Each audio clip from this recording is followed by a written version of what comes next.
Supposed to say How's it something. going? Going good. It's been pretty hectic 2 days, but I'm excited, and I'm just looking forward to Sunday.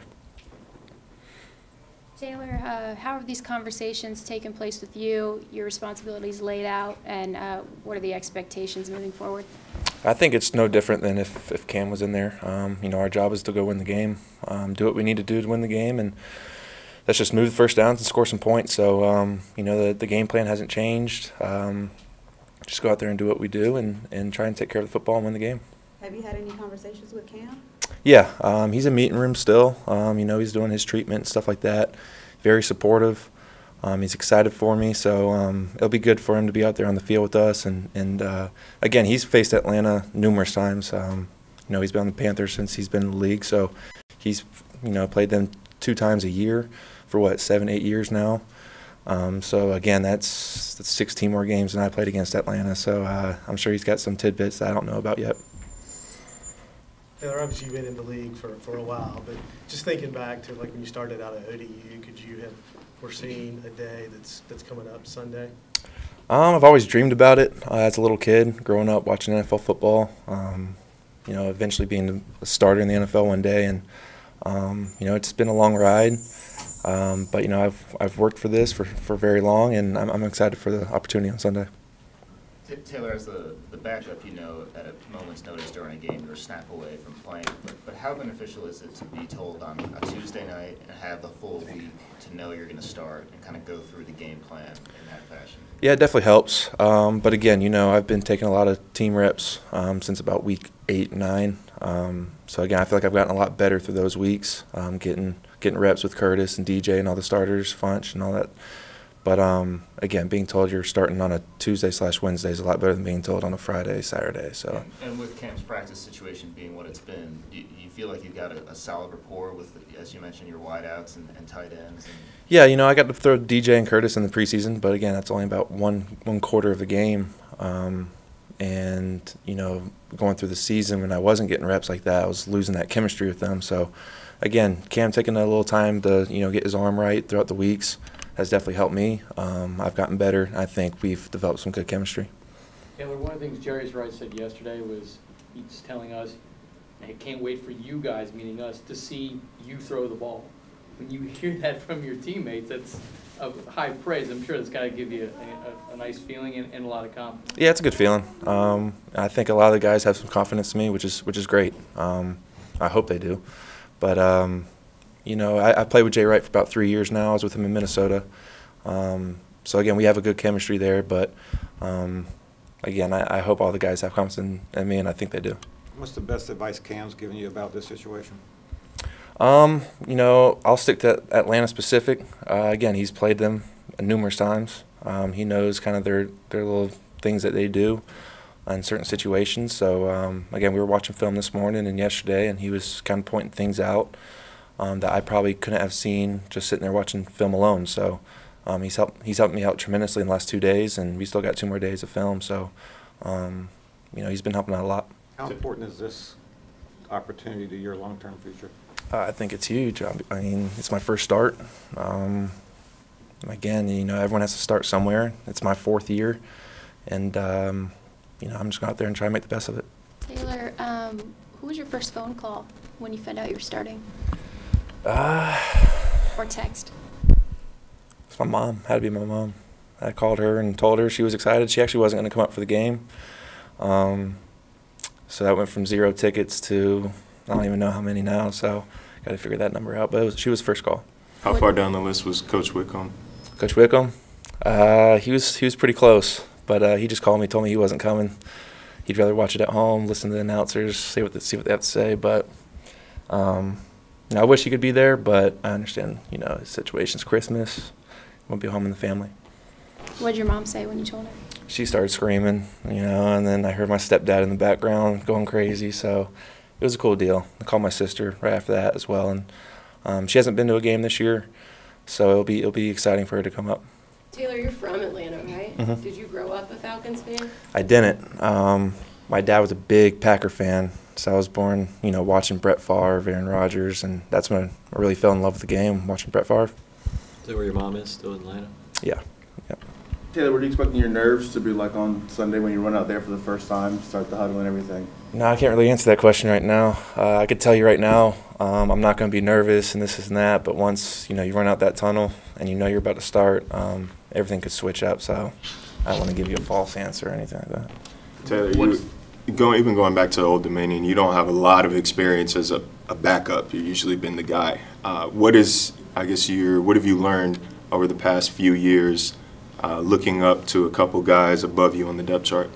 I got to be behind Teddy, Sean Hill, who's in the league for 14, 15 years, Sam Bradford. I was in Houston for a little bit with Deshaun, New England with Tom Brady for 3 weeks. So I got to be around some really good quarterbacks, and biggest thing I got from them was just how they prepared, how they treated their body, how it was to become a professional, and obviously Cam, with what he does with his body, his preparation. So those are the things that I think makes good quarterbacks. Taylor, how much has it helped when you going in? A lot of the guys have said you're well prepared. You know this offense, like anybody who would more than just a normal guy would step in because you've been around it with North. How much does that help you? Oh, it's huge. And obviously I was with them in Minnesota for 2 years, and then I got here in OTAs, and it was good just to know the offense, know the playbook. It was the same vernacular as it was back then. So it was cool. I was kind of teaching the guys when I first got here. They didn't know who I was, but it's a kind of a hard playbook to learn at first, but once you get it, it's pretty easy. So again, being in it for 3 years, I know it like the back of my hand, and the guys are really catching on to it too. Ryan Khalil said he's going to have to adjust his shotgun a little lower for you. Oh yeah, is that what he said? How many of those type jokes you get, or have they picked up any this week?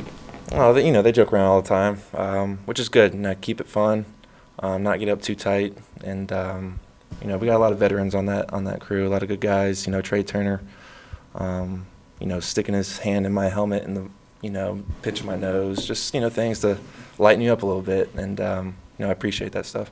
Taylor, have you gotten that your whole life? Have you gotten that your whole life?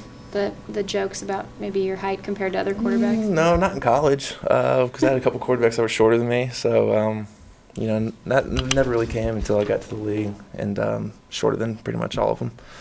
Russell Wilson's done pretty good, hasn't he? Yeah, Russell Wilson and Drew Brees, same height. So try to emulate those two. Has Cam helped with that at all this week? Just kind of, you talked about how this is your moment, but keeping it, not making it too big of a moment for you. Yeah, him and some of the receivers, a couple of the defensive guys are like, just treat it like practice. Don't go out there and make it something bigger than it really is. Do what you do in practice. Just follow your reads, do your job, and everything will fall in place. So, when you got big time veteran guys, Hall of Famers telling you that stuff, it helps. It helps a lot. A lot of fans are probably trying to get to know Taylor Heinicke right now. What do you think is your biggest strength on the football field? I'm gonna have to say, it's inside the head.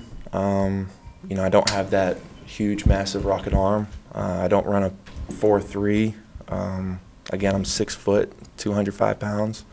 So it's not like I'm gonna run you over, run away from you, or throw it 70 yards in the air. I feel like if I just keep doing the right thing, whatever the defense shows and whatever the playbook tells me what to do, just do that and let those playmakers do what they can with the ball.